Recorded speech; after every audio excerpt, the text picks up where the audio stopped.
Again, so I've had a lot of questions about wrist pain this semester, particularly while in plank, and so I wanted to make this video so that I can try to be really thorough and so that you can have a lot of tools and a lot of things to think about thrown at you, and you can kind of play with it and see what works for you.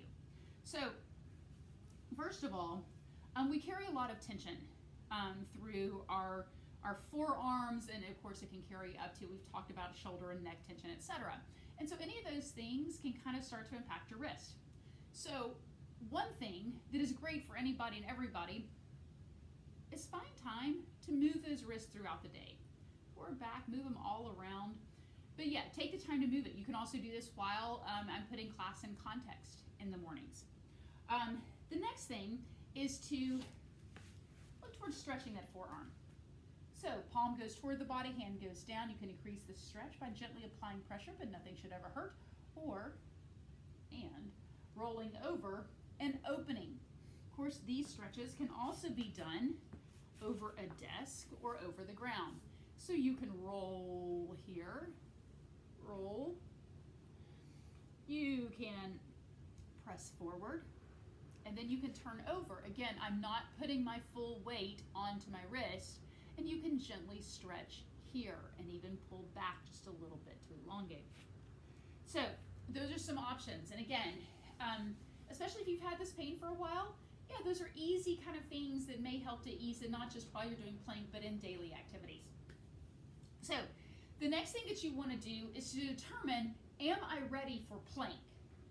And it may be that your core, your glutes, your shoulder, whatever, may not be ready. So how do you modify plank or modify a push-up so that you actually are training your core to become strong enough to be able to do it down on the ground? And the answer is that you aren't going to come to your knees. I know it's convenient, but everybody's form slips there. What I want you to do is to raise your upper body. So look to your kitchen counter, your bathroom counter, and then the lower you come down and the closer you get to the ground, the closer you are to that full push-up. So here I am in a modified position, and my wrists are stacked directly underneath my elbows and shoulders, and I can just drive down into that plank, or excuse me, into that push-up position. The next question is, okay, I'm strong enough for plank, but do I really need to go into high plank? Because in a lot of cases, you can just use low plank, which is actually more challenging for your abdominals and completely takes the wrist out of the equation, so it's a win for everybody. That's another option. If you find that you absolutely have to use high plank, here's where you're going to start.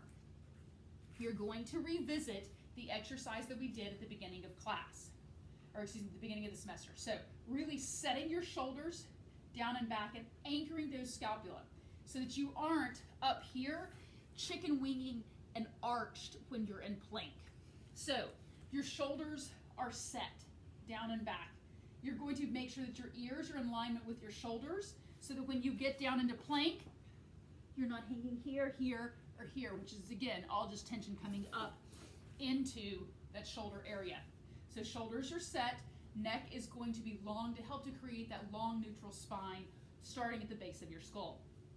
So the next thing that you're going to do is make sure that when you plant your hands, that they are directly beneath your shoulders. So you are not pressed in front of or back behind those shoulders. A nice, strong column. Then what you're going to do is you're going to look at your grip. Your grip needs to be nice and wide, and it needs to be active. So your hands aren't just like bored and out there on the ground. You're actively gripping the ground. There's a lot of energy there. Some people find if they rock their weight out ever so slightly, instead of emphasizing the thumb, emphasizing the outside toward the pinky, that it does help. It's a little bit more of the emphasis on the shoulders, but helps to relieve the wrist. But find that position that works for you. The other thing is you want to make sure that your elbow is not locked out. A lot of people turn their elbow so that the inside of their elbow is facing out, which is where you have a tendency to lock out. So make sure that you're not coming down into a press, but that you're nice and neutral, but not locked out. So check all of those things. That's when you then come out and use that entire body. So again, the weight is not on your wrist. Your hips glutes are engaged and you're strong. Your hips are in alignment from the base of your skull all the way out through your heel. And you can hold, but again, everything is not sitting on those wrists. Some of those pieces might help. If you still find that you are hurting, again, it could be inflammation that's going to take a little bit of time to go down, so be patient. In the meantime, if you need ways to keep a more neutral wrist while still doing those push-ups, one of the easiest ways, and without equipment, is to come to your fists to do high plank or that push-up. The next option is to go on a dumbbell. And the final option is to grab a ball. This is a med ball, but it doesn't have to be. So long as it's inflated like a basketball, you're probably good. But again, you're gonna come here. You're slightly unstable, so just be aware of that, but it does keep a more neutral wrist. See if some of those different pieces start to help you, and see if they kind of change the way that, maybe you're holding yourself or carrying tension, and it helps to relieve it so that then plank does become more accessible. But the main thing that I would say is be patient. Yes, it's a lot of time on your wrist, and your wrist may just need an easing into it. So if one day it's hurting, come off of it. Forgive yourself. Say, did too much, and then you'll slowly build back up. But yeah, be patient, play with it, see what you can find that helps you. And if you can't find anything, well, you know where to find me, whether before or after class or by emailing me. I'm always happy to help. Gang, I'll see you next week in class.